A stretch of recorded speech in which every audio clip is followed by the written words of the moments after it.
ভালো লাগছে। মানে আপনাদের টিম নিয়ে কিছু বলার নেই, আজকে এখানে ব্যবস্থাপনা ভীষণ ভালো। আমি আমার লাইফে এখানে কলকাতা থেকে পেয়েছি এই ট্রিপে, সেটা এর আগে কখনোই হয়নি। মালঞ্চতে এসে থাকার একটা ড্রিম ছিল, এই ট্যুরে আমি ওটা কমপ্লিট করেছি। এমনিতে দারুণ ট্যুর হয়েছে, আর I would like to go again actually. West Bengal tourism development corporation চালু করেছে 2 রাত 3 দিনের নতুন প্যাকেজ ট্যুর, এক্সপেরিয়েন্স গাঞ্জেস।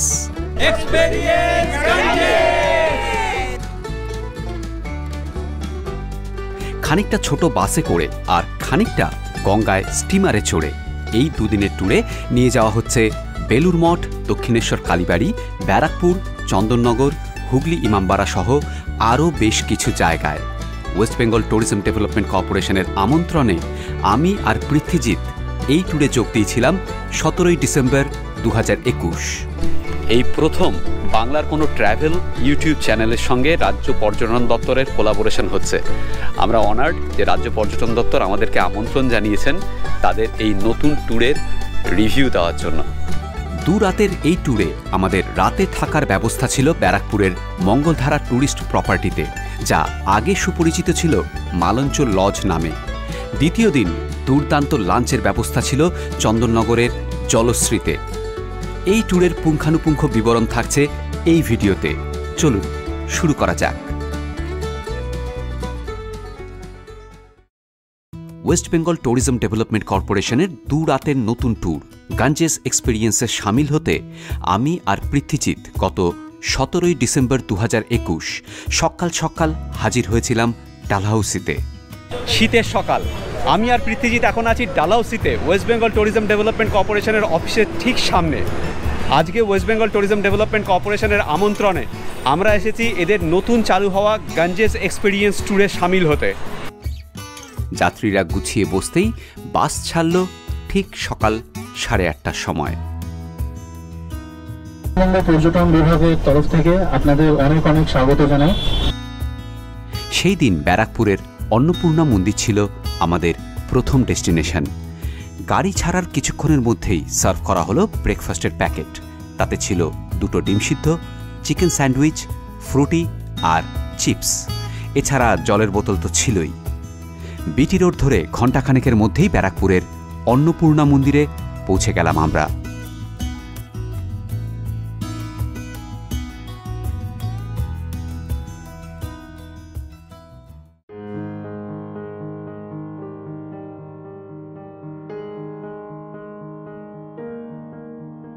দক্ষিণেশ্বরের ভবতারিণী মন্দিরের আদলে তৈরি এই মন্দিরটির প্রতিষ্ঠা হয়েছিল 1875 সালে।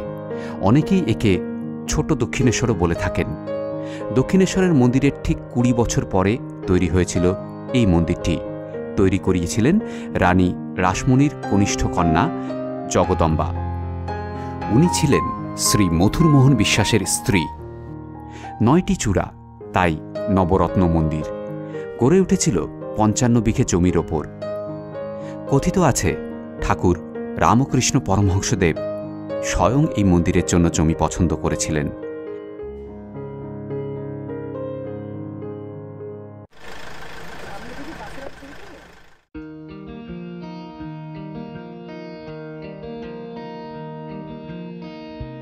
অন্নপূর্ণা মন্দিরের পরে এবার আমাদের নিয়ে আসা হলো মঙ্গল পাণ্ডে পার্কে, ব্যারাকপুরে। পার্কে ঢোকার মুখেই বাতিকের সিমাফোর টাওয়ারটি টেলিগ্রাফ আবিষ্কার হবার আগে কলকাতার ফোর্ট উইলিয়াম আর ব্যারাকপুরের মধ্যে যোগাযোগের জন্য ব্যবহার করা হতো।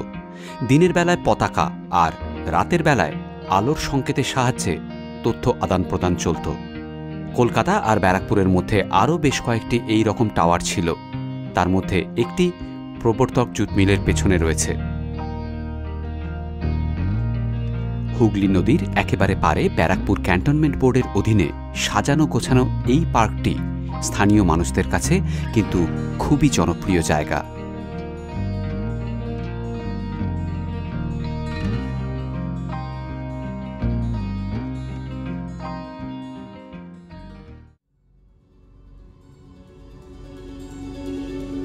এরপর আমাদের নিয়ে যাওয়া হলো ব্যারাকপুরের স্বামী বিবেকানন্দ স্টেট পুলিশ একাডেমির ভেতরে, যেখানে আমরা প্রথমে গেলাম এভিয়ারি পন্ড বা লিলি পন্ডের সামনে।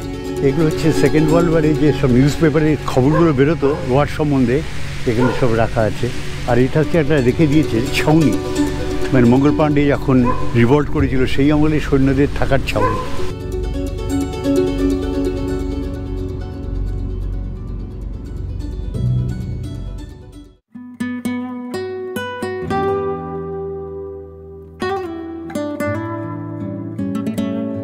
আমার পেছনে এটাই হচ্ছে ব্যারাকপুরের সেই বিখ্যাত বটগাছ। জনশ্রুতি আছে যে বোটানিক্যাল গার্ডেনের যে বটগাছ আছে তার থেকেও এই বটগাছটা 100 বছরের বেশি পুরনো। এই বটগাছেই কিন্তু মঙ্গল পাণ্ডেকে হ্যাং করা হয়েছিল। আর এই বটগাছ চত্বরটা লেডি ক্যানিংয়েরও খুব প্রিয় জায়গা ছিল। 1858-59 সালে ইংল্যান্ডে প্রিয়জনদের লেখা চিঠিতে লেডি ক্যানিং উল্লেখও করেছেন বারবার এই বটগাছের কথা। আর এই বটগাছের পাশেই ওটা হচ্ছে পুরনো গভর্নর জেনারেল হাউস, যা 1801 সালে তৈরি করিয়েছিলেন লর্ড ওয়েলেসলি।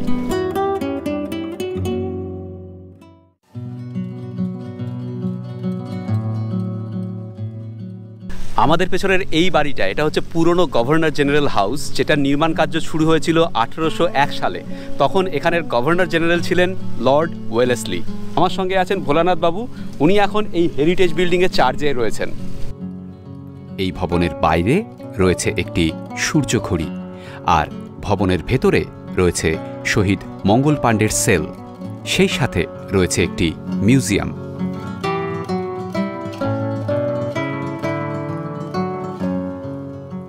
এটা হচ্ছে মঙ্গল পাণ্ডের সেল। মঙ্গল পাণ্ডের যখন বিচার কার্য চলছিল তখন ওনাকে এই সেলের ভেতরেই কিন্তু বন্দি রাখা হয়েছিল।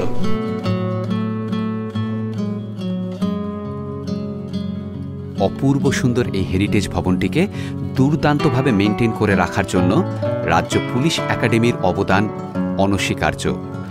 সেই জন্য আমাদের চ্যানেলের তরফ থেকে অসংখ্য ধন্যবাদ স্বামী বিবেকানন্দ স্টেট পুলিশ একাডেমিকে।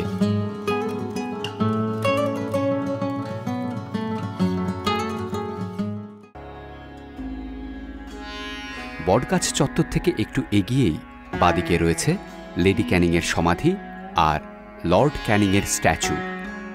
1861 সালের নভেম্বর মাসে দার্জিলিং থেকে ফেরার সময় ম্যালেরিয়াতে আক্রান্ত হয়ে মারা যান লেডি ক্যানিং। স্ত্রীকে ভীষণ ভালোবাসতেন লর্ড ক্যানিং, তীব্রভাবে শোকাহত হয়েছিলেন তিনি। পরের বছরই ভাইসরয় পদে ইস্তফা দিয়ে ইংল্যান্ডে ফিরে যান। সেখানেই ফিরে যাওয়ার পরেই মৃত্যু হয় লর্ড ক্যানিংয়ের 1862-তেই।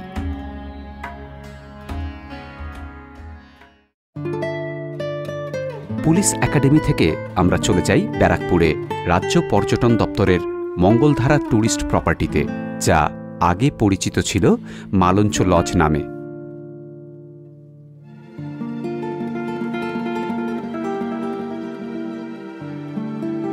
চলুন আপনাদের রুমটা দেখিয়ে দিই। এই হচ্ছে রুম, মঙ্গলধারাতে ডাবল বেড, দারুণ সুন্দর করে সাজানো। এদিকে টেবিল রয়েছে, ওয়ার্কিং ডেস্ক, আর এখানে টিভির সামনে এখানে একটা ছোট্ট টেবিল। আমাদের দেওয়া হয়েছে জল আর দুটো গ্লাস, চায়ের জন্য কাপ আর প্লেট রয়েছে ওখানে। আর এদিকে জানলার পর্দা সরালেই গঙ্গা।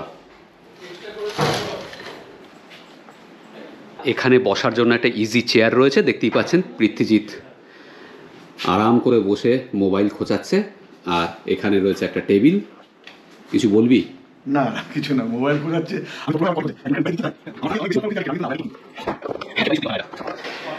এখানে বেড সাইড টেবিল রয়েছে, আর ওখানে চার্জিং পয়েন্ট রয়েছে। খুব সুন্দর ব্যবস্থা ওয়েস্ট বেঙ্গল ট্যুরিজম ডেভেলপমেন্ট কর্পোরেশনের মঙ্গলধারা ট্যুরিস্ট লজে। এবার আপনাদেরকে টয়লেটটা দেখিয়ে দিই। এই হচ্ছে টয়লেট, নিট অ্যান্ড ক্লিন। এখানে তাওয়াল দেওয়া হয়েছে একটা ছোট্ট, এদিকে বেসিন, ওদিকে ওয়েট জোন, আর এখানে ওয়েট জোনে আরও দুটো তাওয়াল রাখা আছে। ডুয়ার্সের পরে আরেকবার এই ওয়েস্ট বেঙ্গল ট্যুরিজম ডেভেলপমেন্ট কর্পোরেশনের হোটেলেই কিন্তু পৃথ্বীজিতের এই প্রিয় কোল বালিশ পাওয়া গেছে। আমাকে একটা শিবাজিকে একটা, যদিও শিবাজির লাগে না দেখে আমি, হ্যাঁ, কিন্তু আমার লাগে। আমি সব জায়গায় খুঁজে খুঁজে একটা এক্সট্রা বালিশ গুলো কিন্তু যেখানেই যাই আমি, সেখানে এই ট্যুরিজম ডিপার্টমেন্টকে এই জন্য একটা বড় করে ধন্যবাদ আমার তরফ থেকে আর কি, যে কোল বালিশ দেওয়ার জন্য বড় করে ধন্যবাদ ওনাদের। ঘরে চেক ইনের পর সার্ভ করা হয় লাঞ্চ।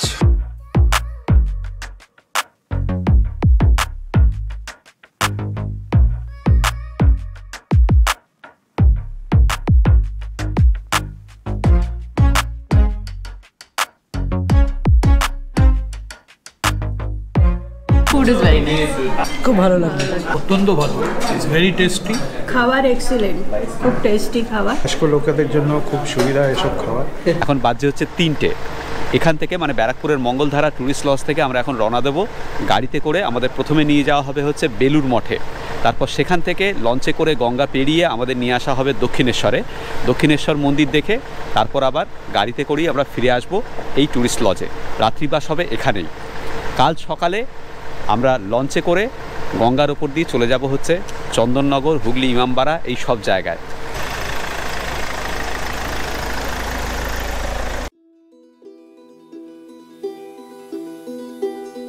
বেলুর মঠের ভেতরে এখন কোনো রকমের ভিডিও তোলা বা ছবি তোলা নিষিদ্ধ, তাই বেলুর মঠের ভেতরের ছবি আপনাদেরকে দেখাতে পারলাম না। বেলুর মঠের ভেতরে এখন ছবি তোলা নিষিদ্ধ, তাই আপনাদেরকে বেলুর মঠ দেখাতে পাচ্ছি না। ভেতরে খুব কড়াকড়ি, এত কড়াকড়ি ভেতরে কিন্তু অন্যান্য কোনো সময় বেলুর মঠে এসে আমরা দেখিনি। বেলুর মঠ দেখে নিয়ে আমরা চলে যাই মঠ লাগোয়া ফেরিঘাটে। সেখানে আমাদের জন্য অপেক্ষা করছিল MV সুমঙ্গল, রাজ্য পর্যটন দপ্তরের স্টিমার। বেলুরের জেটিতে MV সুমঙ্গল দাঁড়িয়ে আছে আমাদের জন্য। এই MV সুমঙ্গলে চড়ে আমরা এখান থেকে যাব হচ্ছে দক্ষিণেশ্বরে।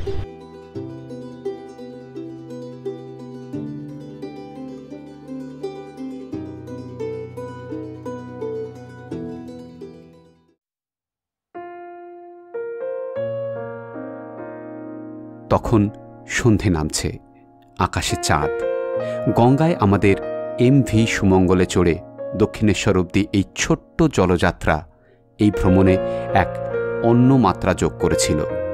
যাত্রীরা সকলেই প্রাণ ভরে উপভোগ করছিলেন বেলুর থেকে দক্ষিণেশ্বর অবধি গঙ্গার ওপর দিয়ে জলপথে এই জার্নিটা।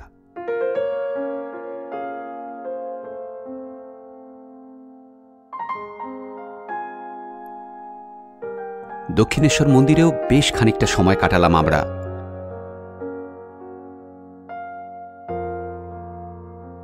মূল মন্দিরের ভেতরে ছবি তোলা যায় না। মন্দির দেখা হলে ফিরে আসি ব্যারাকপুরে মঙ্গলধারা লজে।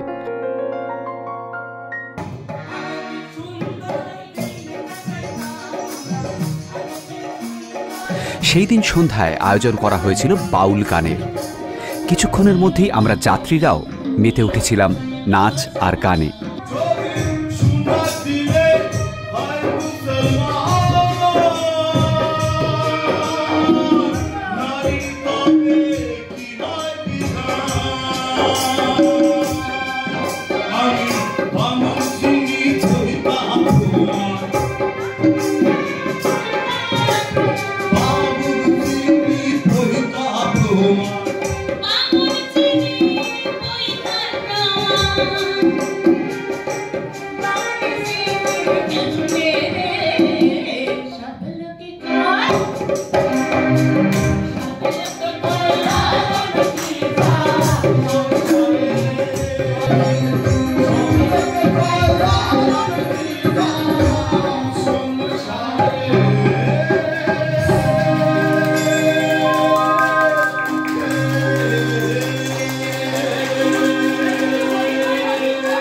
দারুণ কাটে সন্ধেটা।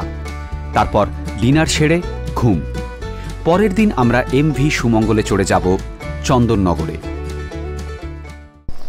আজকে 18 তারিখ শনিবার, সকাল বাজে 6:30, আর এখন আমরা রওনা দিচ্ছি হচ্ছে চন্দননগরের উদ্দেশ্যে। ভেসেল দাঁড়িয়ে আছে, গেস্ট হাউস লাগোয়া যে ঘাট আছে ফেরিঘাট, সেখানেই।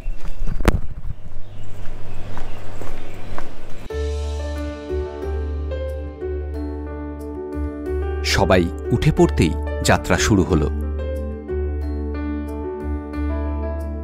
পূব দিক তখন লাল, সূর্য উঠছে। শীতের সকালে গঙ্গার ওপর দিয়ে MV সুমঙ্গলে চড়ে ব্যারাকপুর থেকে চন্দননগর অবধি এই যাত্রা মনে থেকে যাবে আজীবন।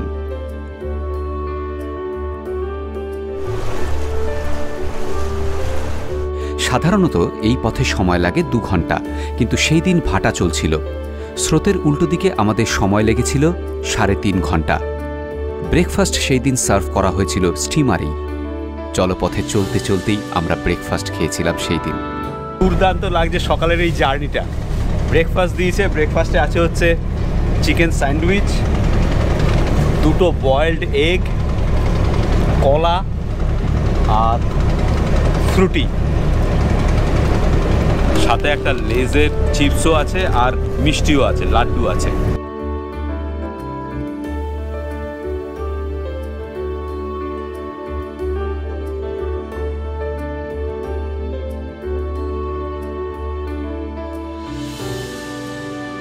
এখন বাজে হচ্ছে ঠিক 10টা, আর আমরা এসে পৌঁছালাম চন্দননগর ঘাটে।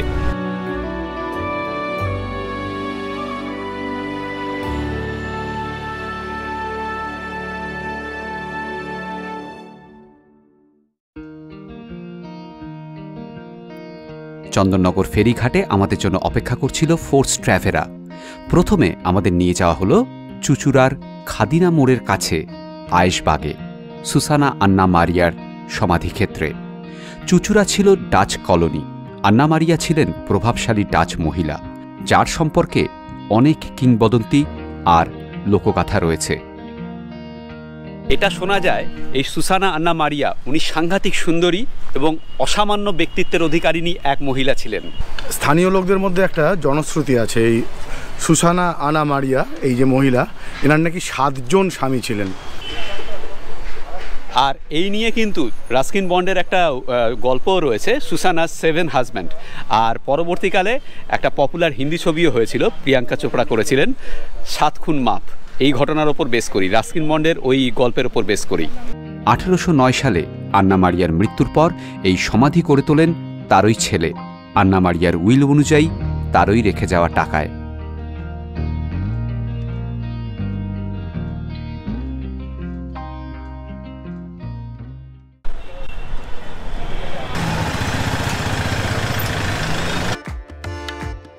এরপর আমরা গিয়েছিলাম হুগলি ইমামবাড়াতে। শিয়া মুসলিম সম্প্রদায়ের এই প্রার্থনা ভবনটি তৈরি করিয়েছিলেন দানবীর হাজি মোহাম্মদ মোহসিন সাহেব। ইমামবাড়া তৈরি শুরু হয়েছিল 1841 সালে আর সম্পূর্ণ হয় 1861-তে। এই ভবনের গেটে 150 ফুট টাওয়ারের ওপরের ঘড়িটি কিন্তু পর্যটকদের কাছে বিশেষভাবে আকর্ষণীয়। আর ইমামবাড়ার পেছনে গঙ্গার পাড়ে রয়েছে একটি সূর্য ঘড়ি। ঘড়ি টাওয়ারের ওপরে উঠে গেলে খুব সুন্দর ভিউ পাবেন। হুগলি ইমামবাড়ায় এসেছি, আর হুগলি ইমামবাড়ার ম্যানেজার শ্রী গৌতম দাস, উনিও আমার সাবস্ক্রাইবার। দারুণ লাগলো স্যার আপনার সঙ্গে আলাপ হয়ে, খুব সুন্দর লাগলো যে আপনাকে আমি দেখলাম। হ্যাঁ না, ভালো থাকবেন আপনিও, আপনারা সব ভালো থাকবেন।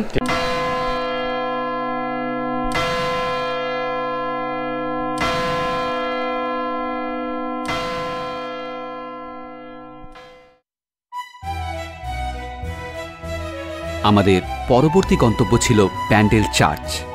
চার্চে ঢোকার মুখেই দেখতে পাবেন 1655 সালের পর্তুগিজ জাহাজের মাস্তুল।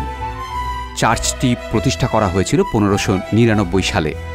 আবারও নতুন করে নির্মাণ করা হয় 1660-এ।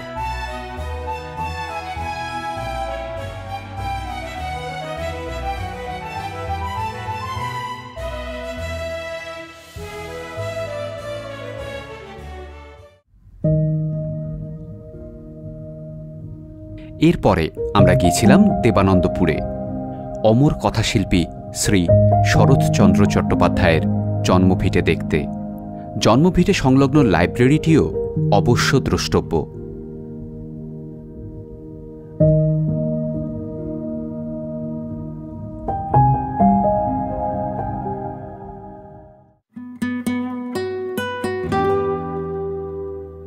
চন্দননগরে ফেরার পথে আমাদের নিয়ে যাওয়া হয়েছিল বাঁশবেড়িয়ায় হংসেশ্বরী মন্দিরে।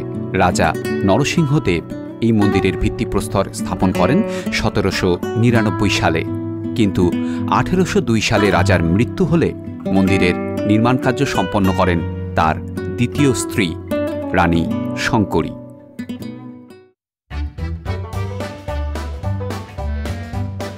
এরপরে আমাদের নিয়ে আসা হয়েছিল চন্দননগর ফেরি ঘাটে। সেখানে জলশ্রীতে আমাদের লাঞ্চ সার্ভ করা হয়েছিল। লাঞ্চে ছিল দুর্দান্ত আয়োজন।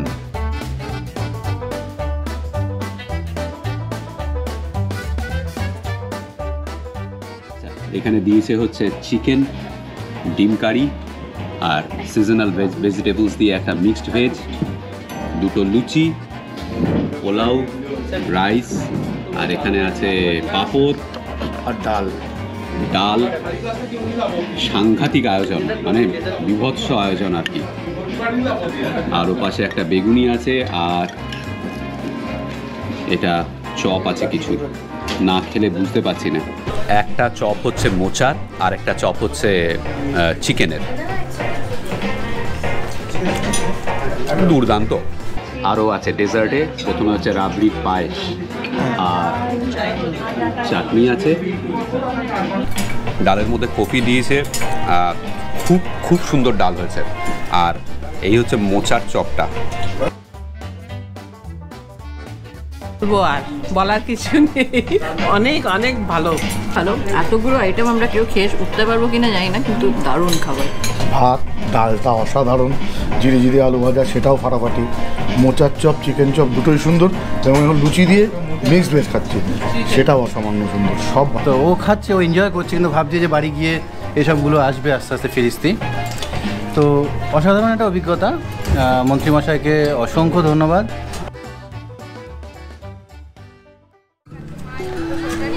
আর হাঁটতে পারছি না, পেট ভর্তি হয়ে গেছে পুরো, অনেস্টলি বলছি, আর হাঁটতে পারছি না। এই ভুরিভোজ খেয়ে খুব আনন্দিত। খাওয়া দাওয়ার পর পায়ে হেঁটে আমরা ঘুরে বেরিয়েছিলাম ফেরিঘাট সংলগ্ন চন্দননগর স্ট্র্যান্ডে।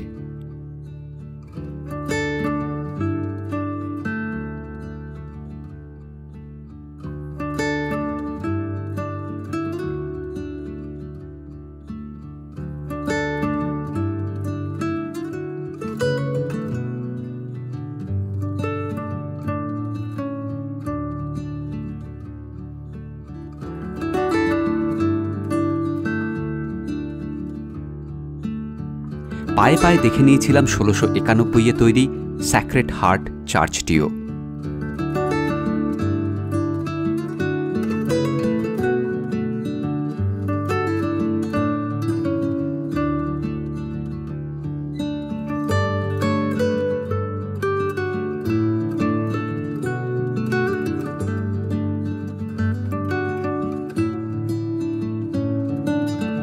সন্ধেবেলায় এমভি সুমঙ্গলে চড়ে ব্যারাকপুরে ফিরে আসি আমরা।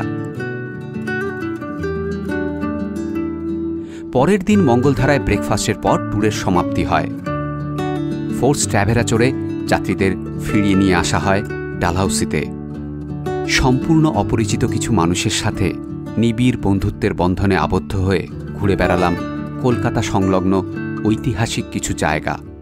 রাজ্য সরকারের এই উদ্যোগকে সাধুবাদ জানাতেই হয়। প্রবাসী বাঙালিদের কাছে রাজ্য পর্যটন দপ্তরের এই ট্যুর আকর্ষণীয় হয়ে ওঠার যথেষ্ট সম্ভাবনা রয়েছে। তবে সম্পূর্ণ জলপথেই যদি ট্যুর হতো এবং শ্রীরামপুর আর চুঁচুড়া যদি লিস্টে থাকতো, তাহলে হয়তো আরও বেশি আকর্ষণীয় হয়ে উঠত এই ট্যুর। খাওয়া দাওয়া আর থাকার ব্যবস্থা নিয়ে তারিফ করার ভাষা নেই। উষ্ণ আতিথেয়তার ছোঁয়ায় সবসময় আমাদের যাবতীয় খুঁটিনাটির খেয়াল রেখেছেন আয়োজকদের পক্ষে শ্রী সুরজিৎ মণ্ডল এবং শ্রী আয়ান ভট্টাচার্য। রাজ্য পর্যটন দপ্তরের এই ট্যুর সংক্রান্ত যাবতীয় তথ্য পাবেন রাজ্য পর্যটন দপ্তরের ওয়েবসাইটে। নিচের ডেসক্রিপশন বক্সে লিঙ্ক দেওয়া রইল। তা আজকে ট্যুরটা শেষ হয়ে গেল। এবার আমরা বাসে চড়ে কলকাতার দিকে রওনা দেবো। সব ট্যুরই শেষ হয়, এই ট্যুরটাও শেষ হলো। এবং বেশিরভাগ ট্যুরের ক্ষেত্রে আমরা বেশ মধুর স্মৃতি নিয়ে ফিরি। এক্ষেত্রেও স্মৃতিটা খুবই মধুর, খুব বেশি মধুরই বলবো। আর ট্যুরটা খুব ওয়েল অর্গানাইজ ছিল। মানে ওয়েস্ট বেঙ্গল ট্যুরিজম WBTDCL-কে অবশ্যই ধন্যবাদ। আর যেটা জায়গাগুলো দেখলাম, জায়গাগুলো বেশিরভাগই আমার দেখা, যেটা দেখা নয়, যেটা আমি দেখলাম, যেটা আমার অনেক দিনে দেখার ইচ্ছে ছিল, ব্যারাকপুরের পুলিশের অংশটা, মানে ওয়েস্ট বেঙ্গল পুলিশের আন্ডারে যে অংশটা আছে হচ্ছে। আর সবচেয়ে বড় উপরি পাওনা বলবো শিবাজির সাথে আলাপ। শিবাজির ভিডিওটা আমি বেশ কয়েক মাস হলো ফলো করছি, বেশ সুন্দর লাগে ভিডিও। আমি নিজেও ভিডিও না করলেও সোশ্যাল মিডিয়াতে অনেক দিন ধরেই আছি, তা একজন ফেলো সোশ্যাল মিডিয়ানের সাথে আলাপ হয়ে খুব ভালো লাগলো। আশা করি শিবাজির সাথে আর WBTDCL-এর সাথে ভবিষ্যতেও এরকমভাবে অনেকগুলো ট্যুর করতে পারবো। তমনবাবু অনেক দিন ধরে লিখছেন, প্রচুর লিখেছেন, খুব সুন্দর লেখা। ওনার কলকাতার বিভিন্ন প্লেস সম্পর্কে, সাবারবান অফ ক্যালকাটা, তা শুধু তাই নয়, ভারতবর্ষের বিভিন্ন জায়গা নিয়ে, হিস্টোরিক্যাল প্লেসেস, তাদের ইম্পর্টেন্স, এইসব নিয়ে খুব সুন্দর ইনফরমেটিভ লেখা। আপনাদেরকে রেকমেন্ড করছি আমি যে প্লিজ রঙ্গনবাবুর ওয়েবসাইটটা দেখবেন। আমি নিচে ডেসক্রিপশন বক্সের লিঙ্ক দিয়ে দিচ্ছি, সেটা ক্লিক করলেই রঙ্গনবাবুর ওয়েবসাইটে আপনার শিবাজির ব্লগটাও দেখবেন, শিবাজিরও কিন্তু প্রচুর ইনফরমেশন থাকে। Thank you. আমি শিবাজি, আর আপনারা দেখছেন আমার চ্যানেল এক্সপ্লোরার শিবাজি। আমি বিভিন্ন জায়গা ঘুরে বেড়াচ্ছি আর তার ভিডিও করে এই চ্যানেলে দিচ্ছি। যদি ভিডিওগুলো ভালো লাগে তাহলে অবশ্যই লাইক, শেয়ার এবং সাবস্ক্রাইব করবেন। সাবস্ক্রাইব করার সময় বেল আইকনটা ক্লিক করুন, তাতে আমি যখনই একটা ভিডিও দেবো তার ইনস্ট্যান্ট নোটিফিকেশন আপনার কাছে পৌঁছে যাবে।